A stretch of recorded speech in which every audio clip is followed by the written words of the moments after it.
Survei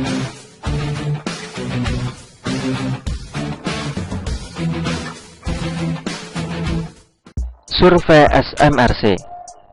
Usai deklarasi Anies, Ganjar malah tetap kokoh di puncak.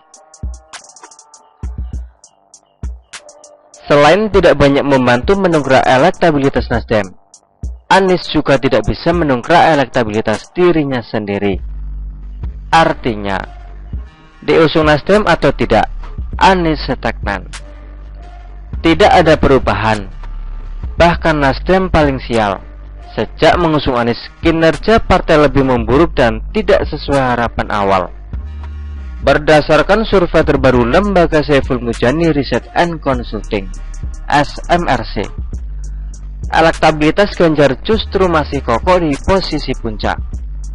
Berdasarkan bertajuk tren dukungan bakal capres pasca deklarasi, nama Ganjar masih berada di urutan pertama dengan perolehan 26,7% pada pertanyaan semi terbuka, disusul Prabowo dengan 18,8%, Anies 17%, dan tokoh-tokoh lain di bawah 4%.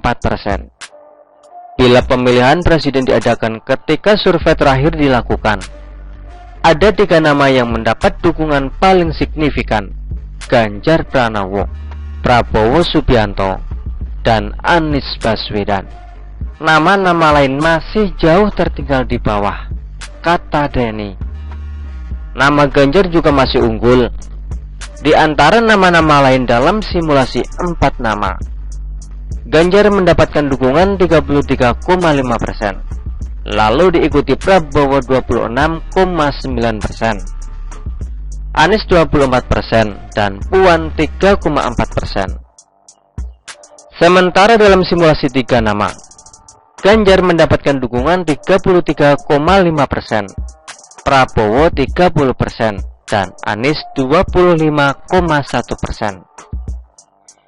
Denny mengatakan, Ganjar cenderung unggul dari 2 nama tersebut.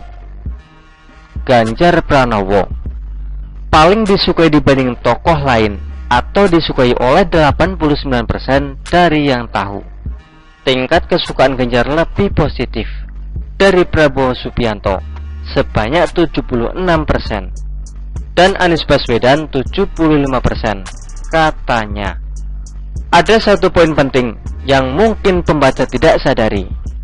Ganjar bahkan belum resmi dideklarasikan sebagai capres. Apalagi Ganjar juga belum tentu dicapreskan, mengingat dalam politik apapun bisa terjadi. Sedangkan Anies sudah dideklarasikan oleh Nasdem, tapi tetap sama seperti biasa. Seandainya nanti Ganjar memang diusung resmi sebagai capres, maka akan ada lompatan elektabilitas lagi. Elektabilitas mungkin akan naik lebih tinggi lagi di tengah ketidakjelasan apakah bisa nyapres atau tidak. Ganjar selalu kokoh di puncak dari berbagai survei yang kita anggap kredibel. Apalagi saat ini, popularitas Ganjar masih cenderung meningkat dibanding tokoh lain. Dengan tingkat penerimaan yang positif, elektabilitas Ganjar diperkirakan masih akan terus mengalami kemajuan seiring kenaikan awareness pemilih kepadanya, kata Denny. Kalau kita anggap Ganjar dicapreskan di menit-menit terakhir, maka ini adalah strategi yang lumayan bagus. Faktor antisipasi adalah kuncinya. Ketika harapan banyak orang yang dari dulu merasa Ganjar akan dicapreskan terwujud, efek bola salju akan semakin besar dan bergulung-gulung. Sedangkan Anies terlalu dini dicapreskan. Itu pun oleh partai yang tidak punya cukup suara untuk mengusung sendiri.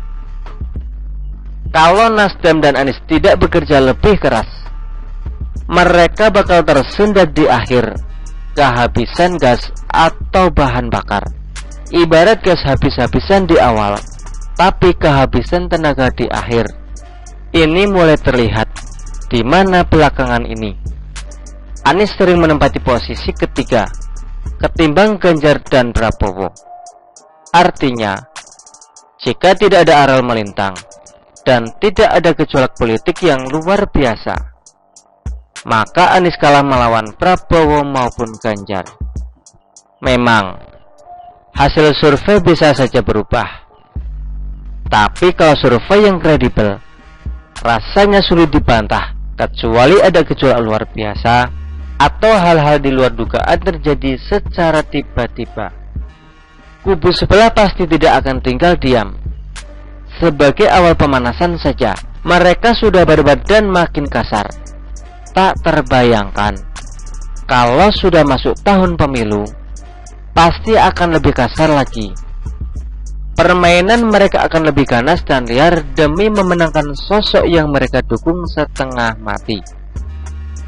Jangan kaget kalau misalnya nanti akan ada pembagian sertifikat tanah di surga yang dibagikan secara gratis kalau mau memilih capres tertentu.